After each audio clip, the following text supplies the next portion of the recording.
의존성 성격장애에 대해서 알아보겠습니다. 의지할 대상을 찾아내고 그의 마음에 들기 위해 자신이 원하지 않는 일도 적극적으로 복종하면서 의존관계를 유지하는데, 이것은 스스로의 삶을 책임질 자신이 없기 때문입니다. 유능한 타인이 자신 대신 선택해주고 보호해주기를 원하며 그와의 관계를 유지하기 위해 비굴한 자세를 취하게 된다고 합니다. 타인에게 이용당하기 쉬우므로 사회생활에 많은 지장이 있다고 합니다. 유병률은 여자가 11%, 남자가 8%로 여자에게 조금 더 많다고 합니다. 의존적 성격장애는 보살핌을 받고자 하는 과도한 욕구 때문에 상대방에게 순종적이고 의존적인 행동을 한다고 합니다. 아주 사소한 결정부터 타인에게 의존하려고 해 상대방을 지치게 만들며 누군가에게 매달리는 점에서 경계성 성격장애와 비슷하나, 사랑하는 사람에게 버림받게 될 때는 경계성 성격장애와는 달리 그 사람에 대한 포기는 빠르다고 합니다. 크게 상처 입거나 낙담하지 않고 낙천적인 모습도 보인다고 합니다. 금세 자신을 책임져줄 또 다른 사람을 찾아낸다고 합니다. 진단 기준은 보살핌을 받으려는 과도하고 만연된 욕구로 인해서 복종적이고 매달리는 행동과 분리에 대한 두려움이 나타나며 성인 초기에 시작되고 다양한 상황에서 나타나며 다음 중 5개 이상의 항목을 충족시킨다. 다른 사람으로부터 과도한 정도의 조언이나 확신이 없이는 매일매일의 결정을 내리기가 어렵다. 자기 인생의 매우 중요한 영역까지도 대신 책임져 줄 수 있는 타인을 필요로 한다. 지지와 성인을 상실할까봐 두려워하여 타인의 의견에 반대하지 못한다. 보복에 대한 현실적인 두려움은 포함되지 않는다. 스스로의 어떤 일을 시작하거나 수행하기 어렵다. 이는 동기나 활력이 부족해서가 아니라 자신의 판단과 능력에 대한 자신이 없기 때문이다. 타인의 보살핌과 지지를 받기 위하여 불쾌한 행동까지도 자청해서 한다. 스스로 자리에 나갈 수 없다는 과도한 두려움으로 인해 혼자 있으면 불편한 감정이나 무력감을 느낀다. 어떤 친밀한 관계가 끝났을 때 보살핌과 지지를 얻기 위해 곧바로 또 다른 관계를 찾는다. 스스로 자신을 돌봐야 하는 상황에 잘지도 모른다는 두려움에 비현실적으로 집착한다. 주요 우울장애 또는 지속성 우울장애, 불안장애, 알코올 사용장애, 또 경계성, 연극성 인격장애가 나타날 수 있다고 합니다. 원인에 대한 정보는 제한적이라고 합니다. 문화적 요인, 유년기의 부정적인 경험, 불안을 느끼는 타고난 성향, 가족력 특성, 복종심, 자기를 내쓰지 않는 행동 등 지원을 받기 위하여 보살핌을 받기 위하여 과도하게 복종한다고 합니다.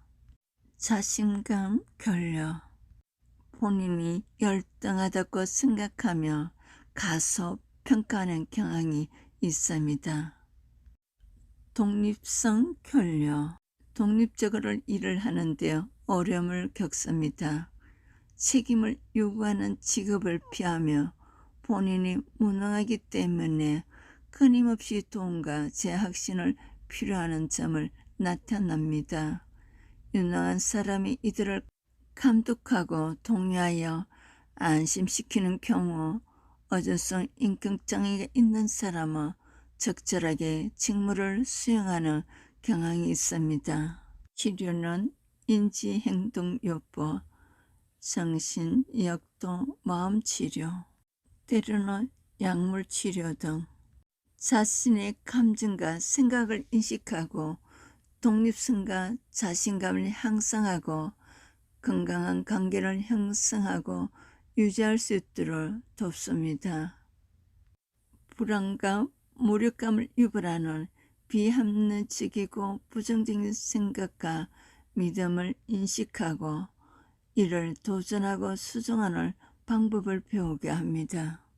혼자서는 아무것도 할 수 없다라는 생각을 혼자서도 할 수 있다는 일이 많다라는 생각으로 바꾸는 연습을 하게 됩니다.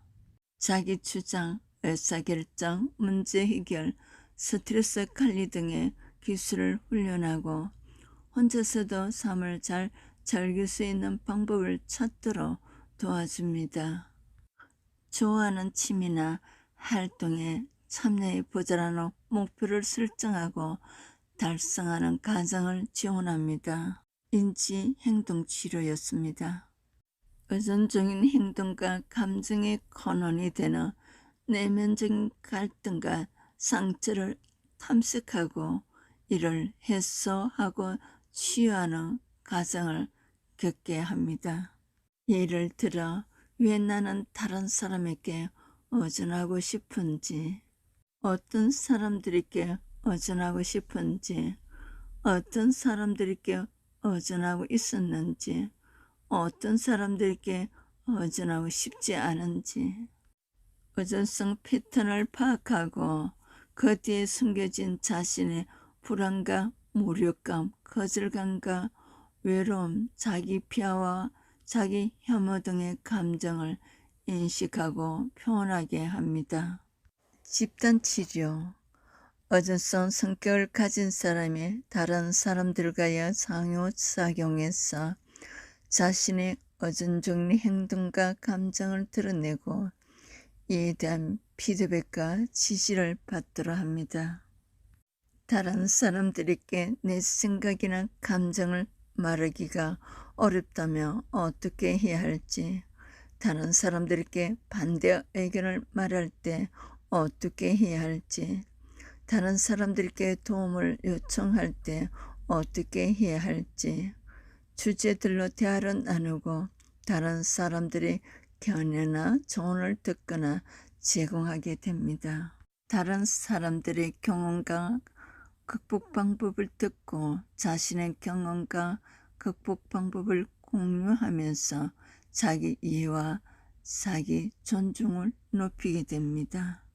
다른 사람들은 의존성 성격으로 인해 어떤 문제나 고통을 겪었는지, 다른 사람들은 의존성 성격을 극복하기 위해 어떤 방법이나 전략을 사용했는지, 내가 의존성 성격으로 인해 겪었던 문제나 고통은 무엇인지, 내가 의존성 성격을 극복하기 위해 시도했던 방법이나 전략은 무엇인지, 자신의 의존성 성격을 인정하고 다른 사람들과 공감하고 자신의 의존성 성격을 개선하는 방법을 찾게 됩니다. 하나님은 사람을 의존하지 말고 의지하지 말고 하나님을 의지하라고 하셨습니다. 창조자이시며 구속자이신 하나님을 의지하시기를 축복합니다. 마음 회복 아카데미로 초대합니다. 설명서와 댓글을 참조하시기를, 구독, 좋아요, 알림으로 선행에 참여하시기를 축복합니다.